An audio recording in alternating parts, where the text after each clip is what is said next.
Hello, hello, hello. Today I wanted to speak into what I believe is the key to success and fulfillment and happiness and ultimately all the things that we are looking for in your best life. And so, first things first, I want you to ask yourself, what is my best life? Like, how would you define what my best life looks like? And part of what maybe made me think about this was I was talking to, so in my inner circle group, we have weekly guest speakers, and there was a guest speaker who had come on in our group last week, and she was talking about how, I just hate marketing, how they market self-care to be this thing that's just one part of it was like, go get a massage and get your nails done and all these like tangible things. Like, she's like, that is BS to me. And then she's like, and it's also just become such a buzzword to talk about self-care that it's almost like, she's just like, I hate like the marketing of it altogether. Like, it's like everybody's making a buck out of marketing, like how to give people, like, if you just do this one thing. And then and this is like God is just amazing, right? And so like God, because my prayer every day is like, God, refine me, like show me the areas where I'm in my way, show me my ego, show me where I'm getting by ego and in my own way, meaning like we're all here for something outside of ourselves. So whenever I get into motion where I feel like I'm doing something for my G-Wag or for my family or for my whatever, that's the ego, that's the me part. But what I know is that God created me to do things for his greater good. And so my prayer is, God, like, I believe in the things, I know it's okay to have those nice things, but I also know that they're a byproduct of what you want me to do. So refine me, expose me, show me when I'm in my own way. And so when I pray that, it's like he constantly is showing me and revealing these little things. And so when she was talking about how she also hates how people will just make a buck, how marketing is all about self-care, I felt like I didn't feel triggered, like in a way. I didn't feel like, hi, Jasmine. I'm going to talk about that a little bit, so I struggle too.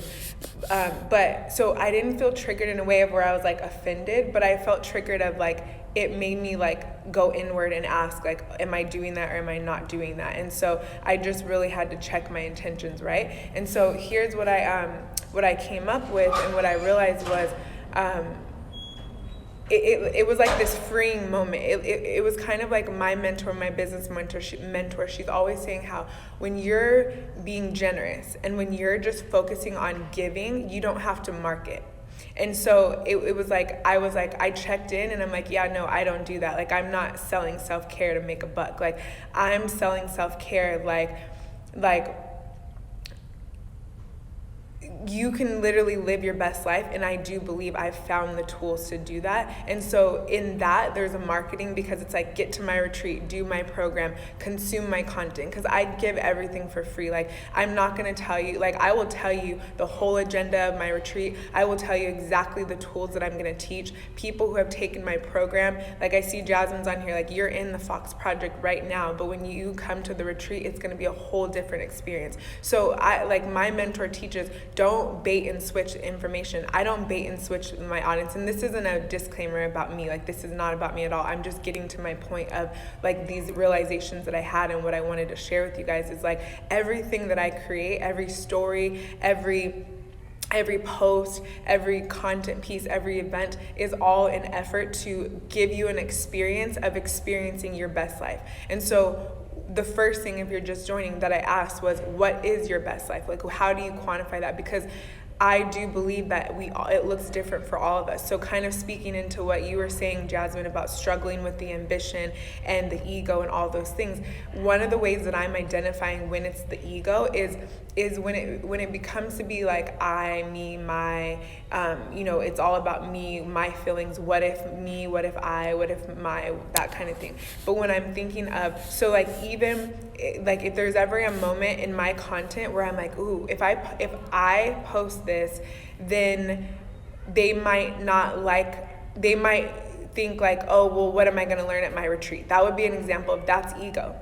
because it's thinking of what is it going to be for me. It's a scarcity mindset. So anyways, that was like a random side note example. But so let me bring this home to the point of what I was getting at. Saying was like, so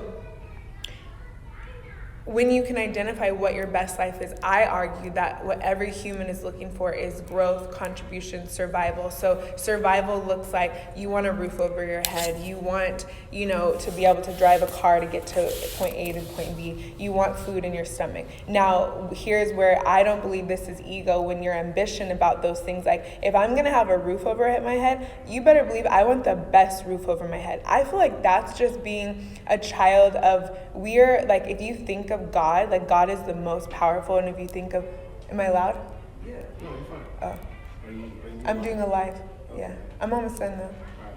And then I'll come eat with you. If he's the most powerful, just think about this for one moment. Like if God is the creator of all things, just think about this for a moment. If God is the creator of all things, God created abundance. He created overflow. He created heaven. I don't know what everyone believes in, but let's just say you believe in heaven, the streets of gold and all the abundance and overflow. Why would God possibly want us to live in anything less than abundance when we're here? So my thought is, if at the basic needs of survival, if you're going to feed, then yes, be ambitious and strive to feed yourself the best of the best. If you're going to have a roof over your head, be ambitious and have the best roof over your head. The vision that I have for my home is very eco-friendly. It's very clean. It's very simple. It doesn't have clutter. It's good on the environment. It's good on my health. I want to build in like those, you could buy those things that block like the rays of like radiation and all that stuff. Like I want the walls of my home to be built out of that. Like I'm ambitious with that, but there's no, I don't think that's ego to want the best of the best. Now, if you're chasing, so here's this is not gonna work. So if you're chasing the house, like if you think that getting the house is gonna make you happy, or getting the whatever is going to make you happy or feel fulfilled, that's when I feel like that's like you're not thinking straight. So identifying what does best life look like, and what I was saying is, like in all the people that I've ever worked with, whenever we get down to what do you want, like what do you really want with your life, what are you chasing, why are you working so hard, why are you bending over backwards, what are you hoping for? Most people, actually not everyone, because a lot of people have just stopped dreaming. I have come across many people who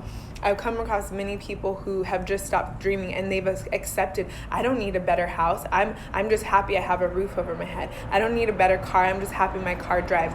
There's many people, I don't need another job. I'm just happy that I work and I have money coming in. So unfortunately, there's people who have reached that point, but most people, somewhere inside of them, still have this inkling of hope that's like, one day I'm going to level up and I'm going to get the better house, I'm going to get the better car. But my belief is the better house, the better car, all those things are a byproduct of you being a better human being, of you becoming a better version of yourself. So you have survival, then you have growth and contribution. So that's the growth and contribution piece that I feel like most people are lacking, because they're in this state of overwhelm, and they're overworked, and they're stressed out, and they're putting their time, energy, and money in things that are not in alignment with who God called them to be and who they actually want to be at their core. And so what happens is we're chasing all these things. We're chasing, like, if I could just do this, or if I could just be this, if I just had. So if you catch yourself having a conversation of, this is my best life, and then my next question to you is, what's stopping you? So whatever is stopping you, whatever things you write down, I guarantee there's a way around all of those things, because the only thing stopping you is you. So it's something within you. And to me, that's really empowering and exciting, because that gives you so much power. When you realize that the circumstances you're in, the only thing that's stopping you from getting out of them is you, that's powerful, because it's not in the hands of someone else. It's not in the hands of your past. It's not in the hands of your bank account. It's not in the hands of your current circumstances. It's in your hands. It's shifting your mindset. It's being grateful. It's having gratitude. It's being generous. It's being so I'm going to just wrap on this note. It's like, if happiness, then be happy. So in the moment, you get to choose to be happy about whatever it is you have, because every circumstance, every car, every home, every person, every bank account has a reason to be happy. We should just be happy that we that we have a bank account. Some people don't even have bank accounts. So when you can find happiness, you open up space for more to come in. But when you're restricted and you're stuck in this place of, if only I had, when I, you're in a place of not being present. And so every place that you're at, I believe the answer to whatever you're looking for in your best life is not only within you, but it is by just being. And this is why I named the retreat I Am. I'm so excited to really go deep into this, because what you're going to experience at this retreat, and what I teach all the time, but it's just, there's something different about you watching this on your lunch break and you sensing my energy that I'm rushed, like my computer's about to die. Our lunch break is over, so I gotta go. So it's like, there's a difference between us connecting to this in little doses and you spending 3 days unplugged, completely immersed in who am I, what do I want, and what is blocking me, where am I blocking myself, because you're the only thing in your own way. And so it's finding gratitude. This is why in my program I teach where are your triggers, because your triggers are clues to where you're in your own way. Where are you triggered by other people? That's clues to where you're in your own way. That's a mirror, a reflection of you. So there's like self-awareness and being present are the keys to success, fulfillment, and happiness. I promise you. It's because, think of this, the only thing you have in the present is the moment right now. And when you're just present and you're grateful for the moment, then you get to recognize, like, oh my God, I'm just grateful that I'm alive. Or, oh my gosh, like, I have amazing people in my life. Or, oh my gosh, I that. And you get to acknowledge and be grateful versus focusing on something from the lens of something that happened to you, or something that was done to you or said to you, or something that you don't have yet because you're not there yet. And so when you're just currently in the present, you get to really be still with that. So I'm catching myself wanting to go into another example, which I'm going to just save for another day, because I have a story that I want to tell. So I'm going to tell it tomorrow, because it was really, really, really profound. And I want to give you this example, this idea of, I think I can go back inside now. I want to give you an example of what I'm talking about when I say, like, just be present, because unfortunately we were not taught to just be present. We were not taught that the answers are within. We're taught to go seek it. It's in a college degree. It's in a raise. It's in another promotion. It's in a man. It's in better kids. It's in more money in the bank. We're taught that those are the things. And this is what I was bringing up in the beginning of that girl saying she's just so over marketing. That's like promising this thing. If you do this, you'll be happy. If you look like this, if you get your boobs done, I'm going to be happy when I do that. But my happiness isn't in that. I'm happy right now. You get the difference? And so you get to anyways, what I was going to say one more thing, but I'm going to share that story. So I want you, if you're still on listening to this, or if you watch the recording, like, post in the comments what one thing, like, so if you, obviously I already said, we know that it's you're the answer, you're the thing that's in your way, my office.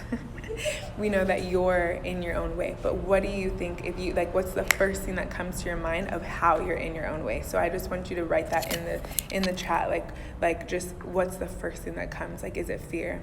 Is it fear of rejection? Is it the past? Are you jaded by your past? Are you playing victim to your circumstances? Are you... Hi. So am I being too loud? I'm sorry.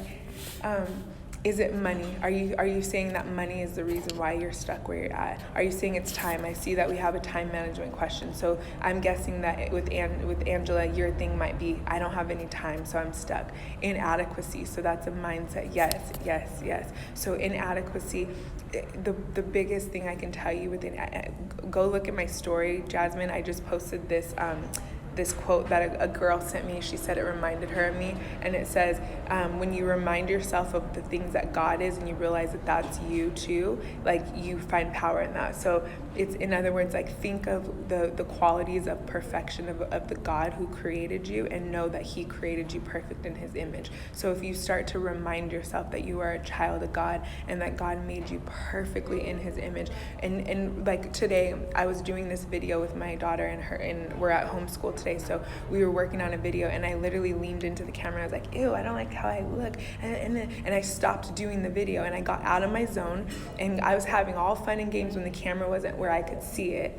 But when I looked in it and I saw myself, I saw like, oh, my wrinkles, and I look pasty, and blah, blah, blah, blah. And I got into it, and I instantly, it killed the vibe. It killed my production, and I realized I said it out loud. So now I have kids listening to me, and I said, I just had to say, no, let's keep going. I am not my skin. I am not my wrinkles. I am not my aging body. I am not my saggy boobs. I am not any of that. I am God's child. I am my purpose is within me. It's not my exterior. So if you can remind yourself that you are adequate because God made you so, and you see yourself from the lens of your creator and not from the lens of your ego and society and all those things, then you will be a lot more qualified. And it reminds me of one of the girls that I'm working with in my program. She not in my program, I was working with her privately. She's like, I feel inadequate because I feel like I need to go back and get a college degree, and there's no way like I can go into my passion or my purpose without the degree. And I said, you're qualified in the name of Jesus. Like, you are literally qualified in the name of Jesus, because that's who qualifies us. So like degrees, even I'm literally wrapping up. Thank you. Like, degrees are literally man-made. So when we think that we can't do something because we don't have a piece of paper and we didn't go to school for a certain thing, we're automatically wrong. Because our purpose is not wrapped up in a title or a degree. So now, are you inadequate for certain jobs because you need that title? Absolutely. But in your case, because I know you and I know what you're working on, that's not a thing, right? That's just a mindset. So as far as, so money, I see money, fear, yeah, you're fearfully and wonderfully made. All right, well, nobody typed on you guys, no one typed in your thing. So I hope you're writing it down and you at least did it. Like, and I just want to say, like, the story that I'm going to tell tomorrow, I would really encourage you guys to just catch it. Obviously, I don't know what time I'm going to do it yet, but watch the replay. But like, what this guy said. You didn't eat your rice? No, that little bit of rice on the counter was mine? Yeah. There's like a little bit like this. One of the things that the guy said was like how we as a culture, because he wasn't from America, this was my driver in Lyft, and he was like, as a culture in America, we live like we know everything, and we're not even willing to humble ourselves to not know things. And that's culturally, like collectively, it's not every person, because I know I'm not like that. I'm quick to be like, I want to know everything, I don't know anything, and I learn from everybody. But it's like even just ask yourself, why did I not type the one thing that, like, there was a reason why I asked people to type it out there. So ask yourself, as I end this life, reflect on, why did you not type something? Are you too good? Are you too lazy? Are you fearful of what people will say? Do you not want to admit that you have a thing? Like, just reflect on yourself. Like, there's no right or wrong answer. It's not good or bad. Like, I don't need the answer, but do reflect on, why did you not write something? Because it's acknowledging, and it's taking a step, and it's doing things, it's taking action that pushes you and moves you forward. And so anyways, thank you guys for hanging with me today. I am really excited about our retreat experience. If you haven't looked into it, I invite you to just take a look at it and see if it's something that you would benefit from. And if it's not, just keep plugging into my content, because we have a lot of stuff that I literally lost my phone when I was on my trip this past weekend. And so I was forced, I had like a lot of hours to just be by myself. And I journaled like 2 full big old pages front and back of things that I want to talk about. And so I'll probably be doing lives almost every day, just because I have so much that I want to get out, as I like shifted through what are we talking about, what exercises, what experiences, because the retreat is not going to be me talking at you. And so I was like, it clicked, like that was a God moment that he revealed to me.